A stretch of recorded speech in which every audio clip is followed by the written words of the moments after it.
Bienvenue à l'émission La Prédication selon Guy-Émile Foix Sétikwabo à l'heure des vérités divines. Ce soir, nous avons pour thème la consécration du premier membre de l'OPH. Comme invité, je reçois les prédicateurs de l'association Le Solo Amour OPH qui vont se présenter. Bonsoir. Bonsoir. Vous pouvez vous présenter? Merci Madame la journaliste.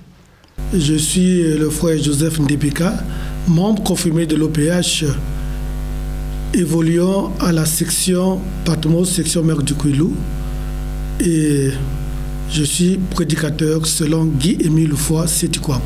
Je suis le frère Ngoubili Antoine, membre confirmé de l'OPH, prédicateur selon Guy-Émile Foix Sétikwabo. C'est la section d'arrondissement Patmos qui est à l'honneur. S'il vous plaît. Ok, merci. Parlons du thème de ce soir, consécration du premier membre de l'OPH. Alors, premièrement, je devais savoir c'est qui le membre de l'OPH et qu'entendez-vous par consécration? La consécration, c'est l'acte par lequel le frère ou la sœur est sélectionné parmi tous les frères, parmi toutes les sœurs, pour être au service de l'Éternel, de façon que lorsque nous allons lire dans 1 Pierre 2, verset 9, nous dit que désormais vous êtes un sacerdoce royal et vous êtes mis à part pour le service de l'Éternel. Voilà donc la consécration. Maintenant, qui est donc consacré?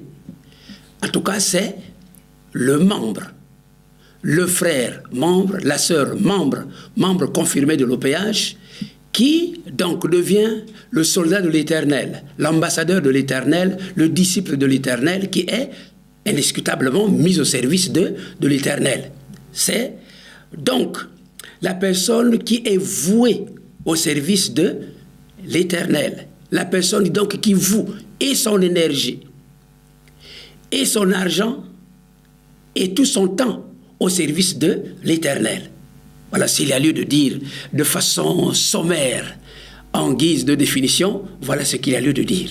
Merci beaucoup. Alors, comment et est-ce que Guy-Émile Foix Sétikwabo consacre-t-il ses membres? Question autour. Papa Guy-Émile Foix Sétikwabo consacre ses membres par le paiement des sacrifices.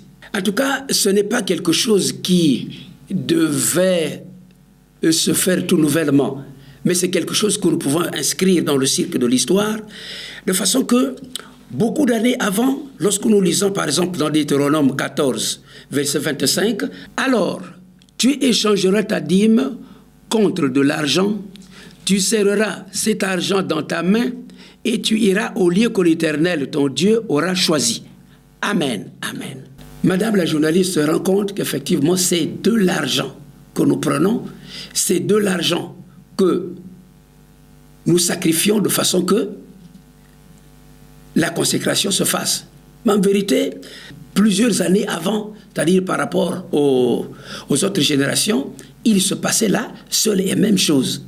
De façon que, plusieurs années, s'il vous plaît, c'était des bêtes qu'on offrait. Des bêtes pour eux, le sacrifice. Ou bien c'est des sacrifices de culpabilité, ou bien c'est des sacrifices de pardon, ou bien c'est des sacrifices, toutes les formes de sacrifices qui étaient observées, cette fois-là, s'il vous plaît, c'est des bêtes dodues, des bêtes en bonne santé qu'on prenait et qu'on remettait au sacrificateur de ce moment, de façon que celui-là fasse un peu comme il connaît, comme celui-là connaît. Mais cependant, par rapport à cette période ici, dans le livre de Deutéronome, nous nous rendons bien compte qu'il ne s'agit plus des bêtes, il s'agit plutôt des pièces d'argent qu'on donne de façon que nous soyons consacrés. Voilà ce qu'il a lieu de dire. Alors, donc, c'est Guy-Émile Foix-Sétukwabo qui a consacré le premier membre. C'est cela. Papa Guy-Émile Loufois-Sétukwabo, c'est lui et lui tout seul qui a consacré le premier membre au moment où ceci devait se dérouler donc en Occident, en Amérique, et c'est au moment où lui, il avait 3 ans d'âge. À 3 ans, Guy-Émile Foix-Sétukwabo consacre le premier membre. Ndebeka Joseph, est-ce que vous pouvez encore m'éclaircir sur la question, comment est-ce que Guy-Émile Foix-Sétukwabo consacre-t-il ses membres? Merci Madame la journaliste. En fait, je voudrais évoquer un point pour expliquer ce qui se passe dans l'OPH, comment les membres sont consacrés. En fait, quand on parle de consécration, il y a obligatoirement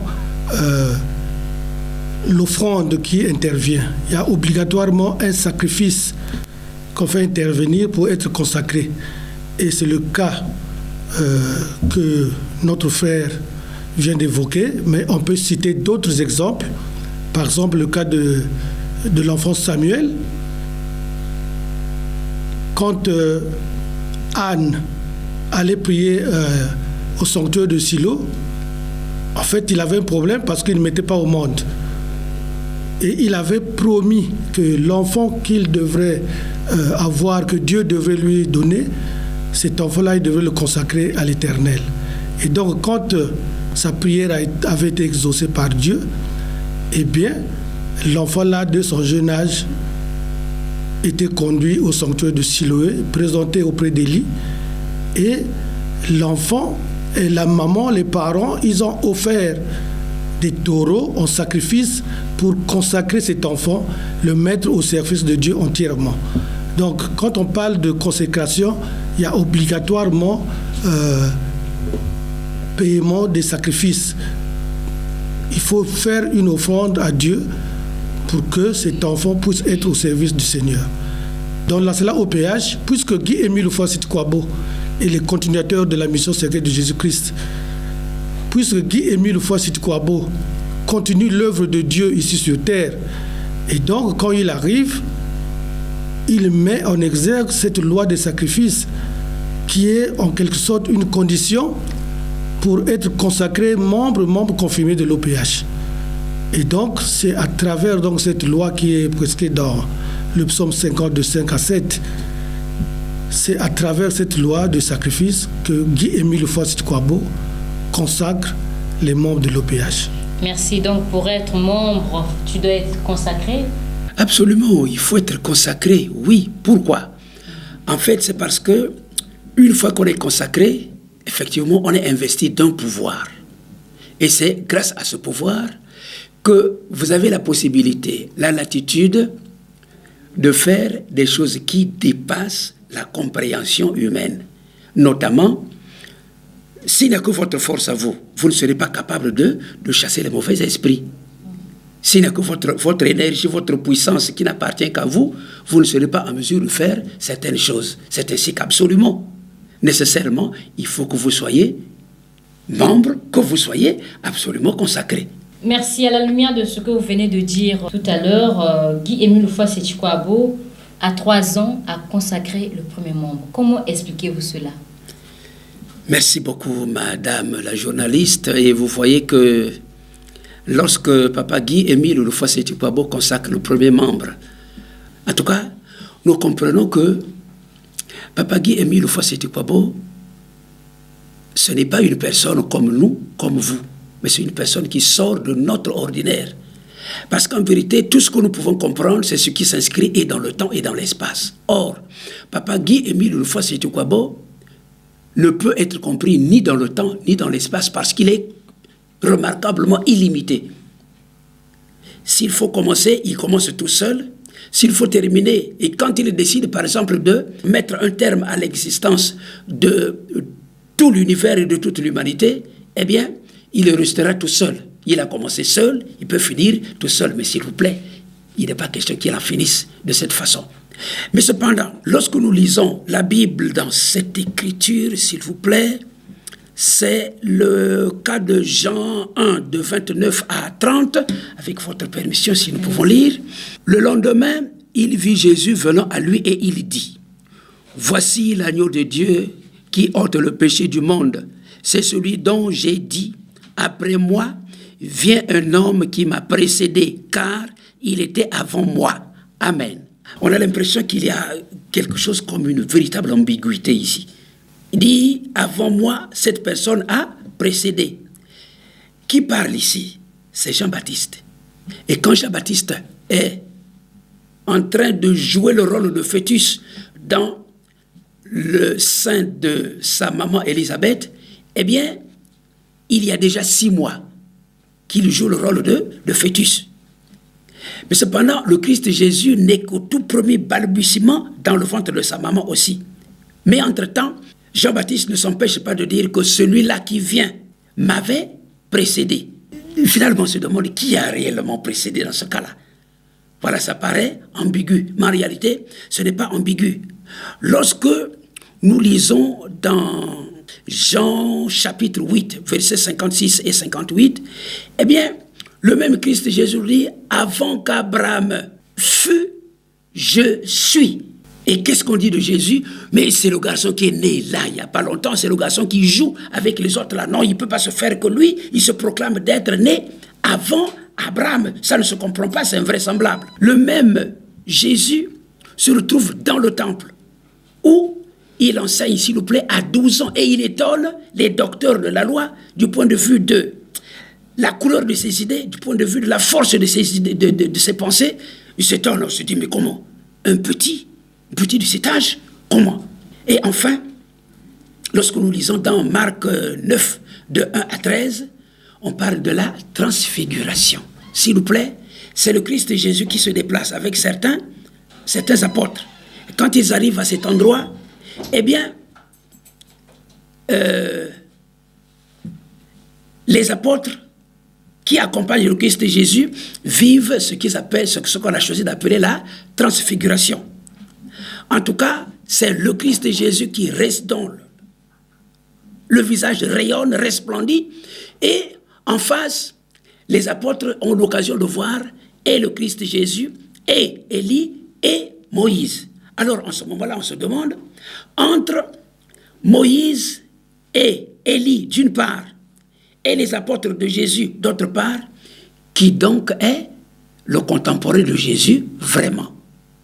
Quand on se pose cette question, vraiment la réponse ne vient pas vite. C'est une autre façon de dire donc, en d'autres termes, que papa Guy-Émile Loufoua-Siti-Kouabo est un homme, oui, mais il n'est pas un homme comme nous. Où étaient donc ses parents? Parce qu'à 3 ans, on ne peut pas laisser son enfant vacant comme ça. Voilà. Les parents n'étant pas à côté, mais en vérité, il n'est pas en train d'exercer son ministère en fonction de la présence ou l'absence des parents. Non, il agit, comme nous l'avons si bien dit, de façon qu'il exerce là toute son omniprésence. Il exerce là toute son omniscience. Il exerce là toute son éternité. Il exerce là, en tout cas, toute son omnipotence. En d'autres termes, papa Guy-Émile Loufoua-Siti-Kouabo, ce n'est pas un homme comme nous. Au contraire, papa Guy-Émile Loufoua-Siti-Kouabo, par ce fait, révèle qu'il fait partie de la famille divine, c'est-à-dire un des éléments de la Trinité, ni plus ni moins. Parce que, s'il vous plaît, à 3 ans, allez-vous représenter qu'il soit capable non seulement d'être loin des parents, mais encore et surtout de poser un acte si fort du point de vue du sens et de la valeur spirituelle, ça ne s'expliquerait pas certainement par rapport à cette intelligence de chair que nous transportons. D'ailleurs, quand madame la journaliste pose la question, on se rend bien compte qu'effectivement, tout ce que nous ne comprenons pas par rapport à notre intelligence de chair est d'ordinaire mauvais. Là, indiscutablement, madame la journaliste est en train de nous amener à dire qu'effectivement, ça ne pouvait pas se comprendre. Bien sûr, ça ne peut pas se comprendre par rapport à notre intelligence de chair. Mais cependant, papa Guy-Émile Loufoua-Siti-Kouabo, qui est tout à fait au commencement, tout à fait au milieu et certainement à la fin de tout, peut bien révéler qu'en vérité, il ne peut pas ne pas se passer des situations comme celle-là. Merci beaucoup, ma jeune journaliste. Antoine, j'ai l'impression que DBK Joseph veut intervenir. Bien sûr. Papa Guy-Émile Loufoua-Siti-Kouabo fait passer le premier membre, ou consacre le premier membre dans les pays occidentaux, comme il le dit lui-même dans son message du 18 mai 2007.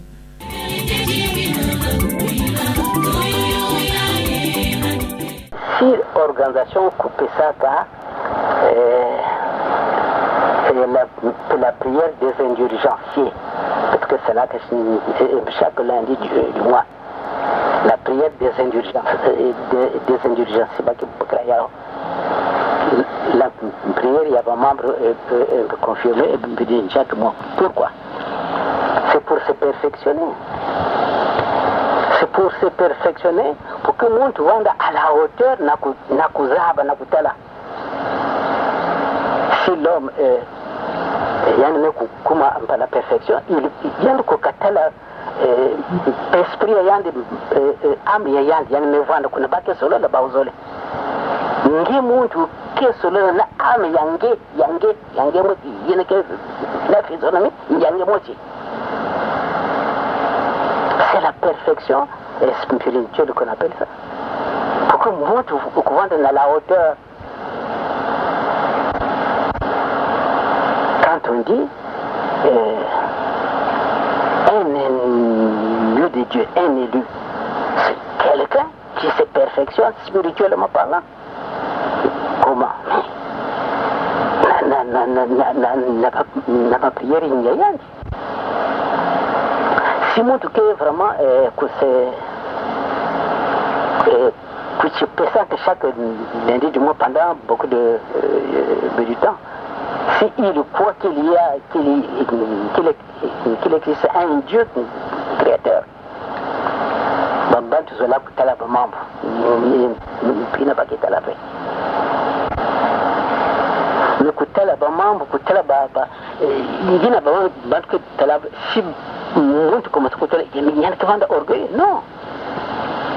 Il y a que l'élévation spirituelle. On appelle ça l'élévation spirituelle. Mais est-ce que, ma frère et ma soeur, que pour ça là, la prière des indulgences, est-ce que similaire qu'il y a conforme à la loi? Je ne sais pas. Car papa, tout cela, vraiment mingi. Mais, comme un homme est très orgueilleux, il fait ce qu'il veut faire parce que bon, il est non, vraiment non. Voilà, la grosse, il y a là, c'est la OPH.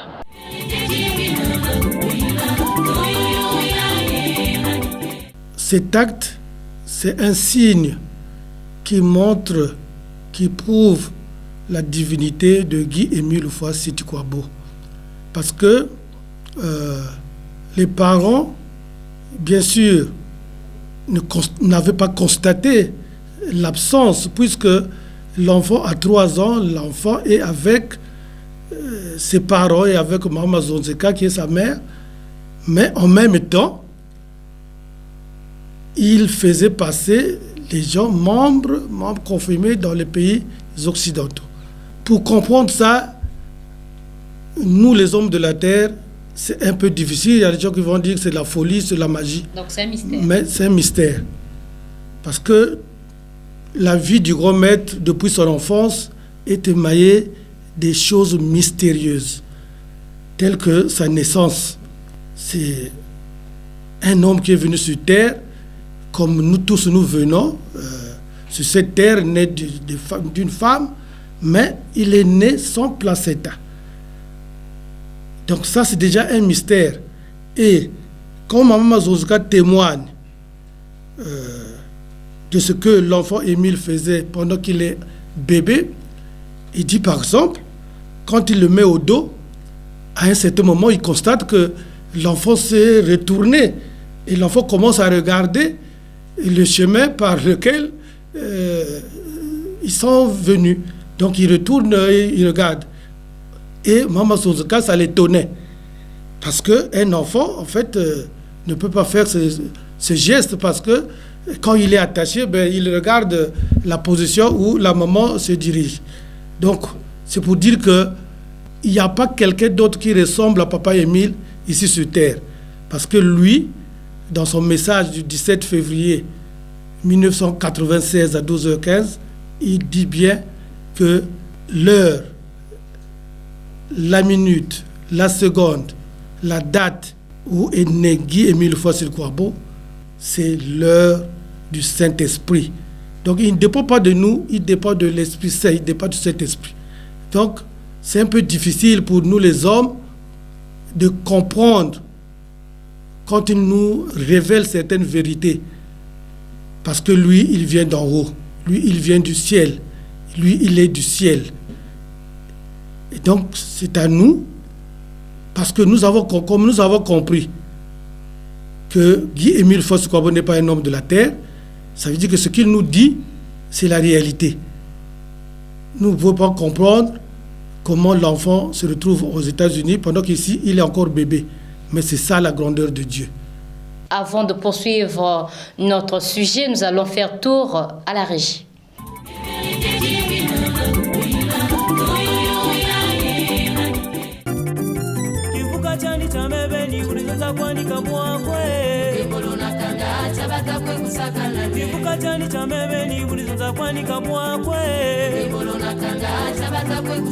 Nabatekela kisalo bakuntela katie nabatekela kisalo bakuntela katie imabyani bakwebonge buliula kwanika bwakwe imabyani bakwebonge buliula kwanika bwakwe nabatekela kisalo bakuntela katie nabatekela kisalo bakutela katie bulilonga bala kabwako bulibamina kabwako bulilonga bala kabwako bulibamina kabwako nabatekela kisalo bakutela katie nabatekela kisalo bakutela katie Iluza kwanika mwako, bulikuta kwanika mwako Iluza kwanika mwako, bulikuta kwanika mwako nabatekela kisalo bakutela katie nabatekela kisalo bakutela katie bulikola kwanika mwako, buliutana kabwako bulikola kwanika mwako, buliutana kabwako nabatekela kisalo bakutela katie nabatekela kisalo bakutela katie bulisikataki kabwako, bulibamutsayi kabwako bulisikataki kabwako, bulibamutsayi kabwako nabatekela kisalo bakutela katie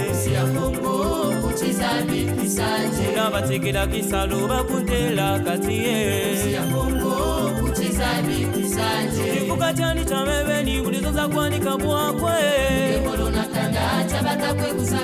kama Mungu tulendo wakulumuliti atwandie kama Mungu tulendo wakulumulipe vyandie mtoto uningale zululi dumini bantu watoto beka kwa unile bamani nani o tata babina mana nani o tata bakekulo kama Mungu tulendo wakulumuli bulongo bwanjie bulongo bwa makululu kama Mungu tulendo wakulumuli bunene bwanjie bunene bwa makululu toto uningale zululi dumini bantu watoto beka kwa unile bamani nani o tata babina mana nani o tata bakekolo kama Mungu tulendo wakulumuli kifumu kianjie kifumu kya makululu kama Mungu tulendo wakulumuli kifwama kianjie kwama kya makululu o toto uningale batu watoto beka kwa unile bamani nani o tata babina mana nani o tata bakekolo kama Mungu tulendo wakulumuni kweso bwanjie kama Mungu tulendo wakulumuni mwindandie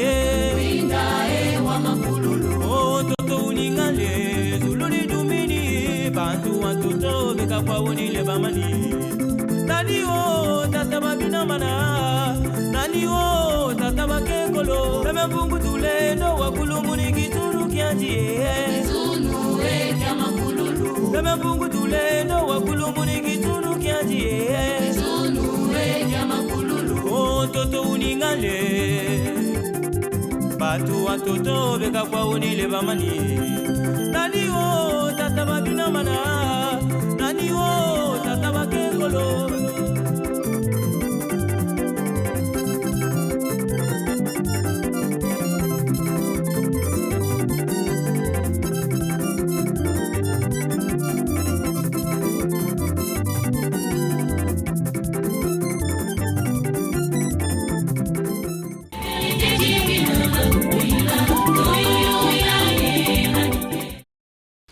Merci la régie. Revenons droit à notre sujet de ce soir, consécration du premier membre de l'OPH. Alors frère Ngoubili Antoine, vous dites que Guy-Émile Houphouët-Sétikwabo, à l'âge de 3 ans, a consacré le premier membre. Alors est-ce que tout ce que vous dites peut être vérifié? Où sont donc ces premiers membres que Guy-Émile Houphouët-Sétikwabo a consacrés aux États-Unis? Où sont-ils?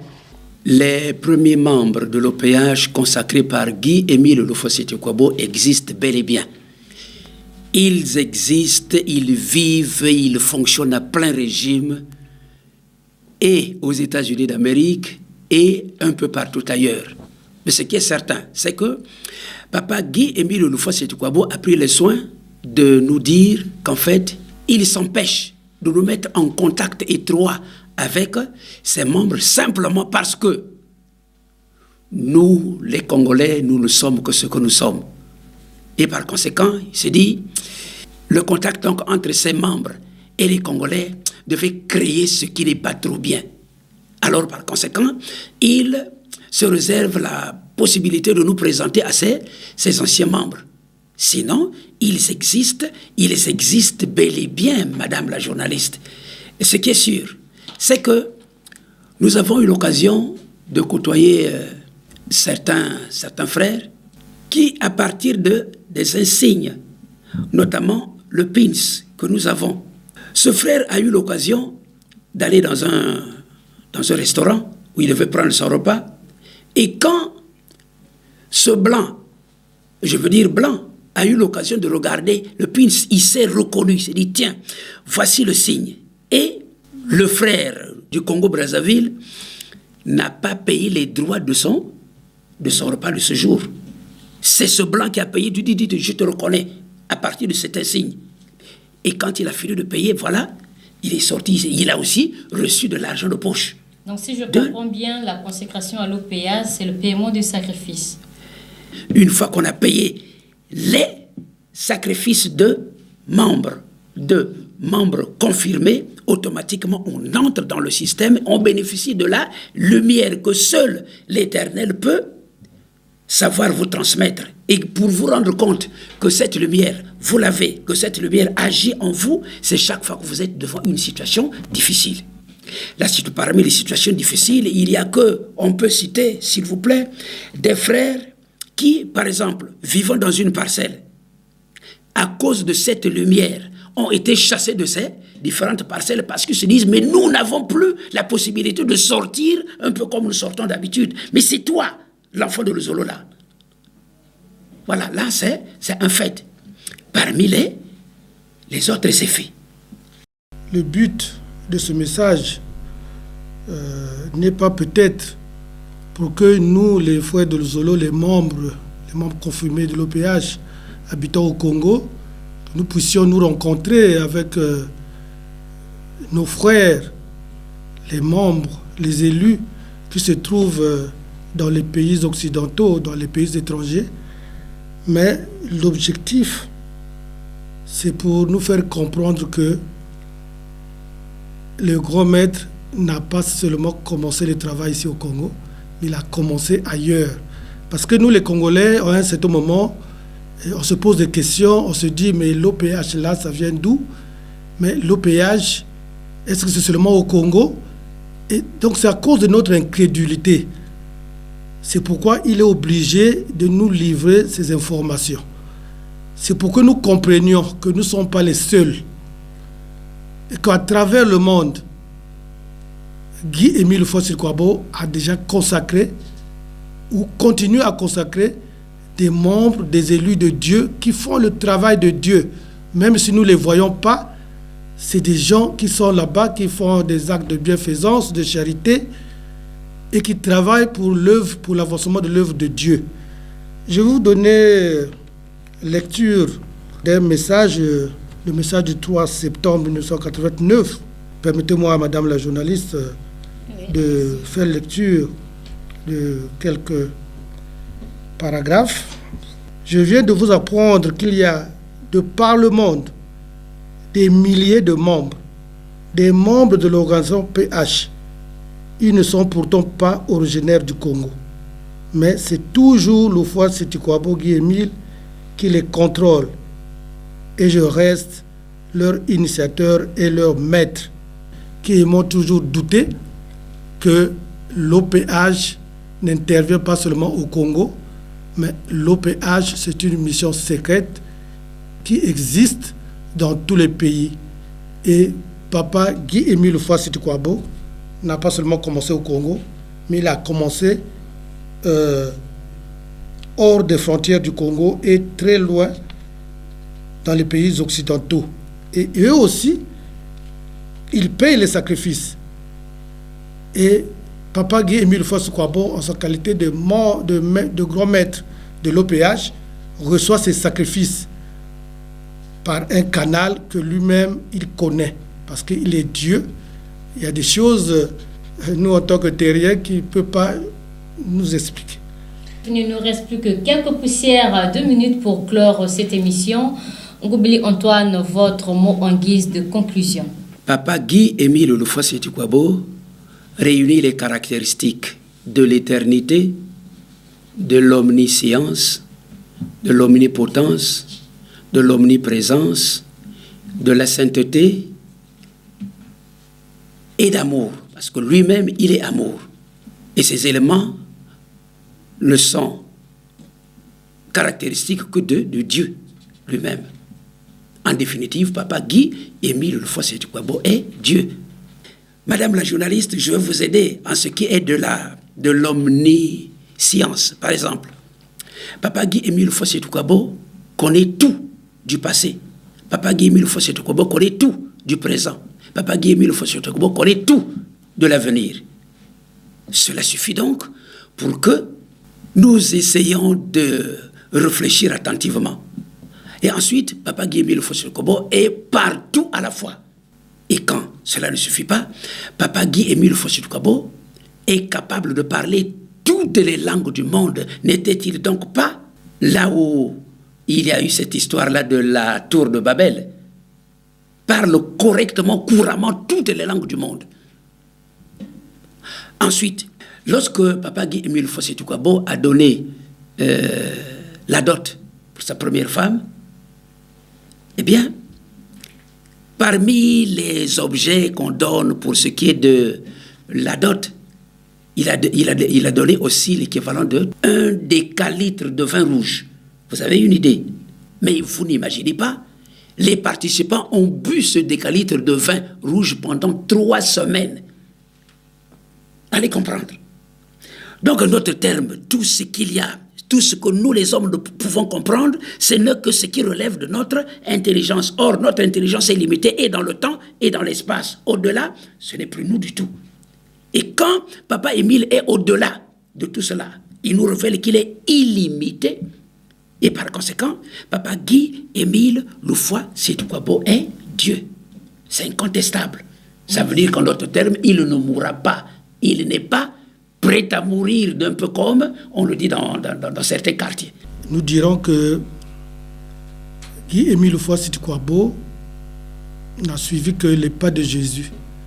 Et quand on parle de consécration de premiers membres, mais Jésus aussi, quand il a appelé les disciples pour venir au service de Dieu, ce n'est pas au même moment qu'il les a appelés. Il y a eu des premiers. Par exemple, pour les disciples de Jésus, les apôtres, il y a eu d'abord Simon-Pierre. et son frère André, ce sont les premiers disciples. Et ensuite viennent les fils de Zébédée. Dans chaque chose, il y a toujours des premiers. Et là, dans le cadre des membres de l'OPH, les premiers, ce sont ceux-là qu'il a consacrés dans les pays occidentaux et précisément en Amérique.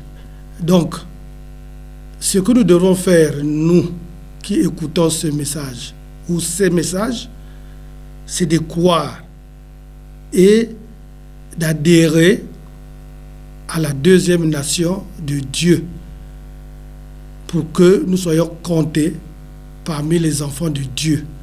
Et pour être comptés parmi les enfants de Dieu, il faut passer par cette loi qu'on appelle la loi des sacrifices. C'est ça qui fait, qui fait de quelqu'un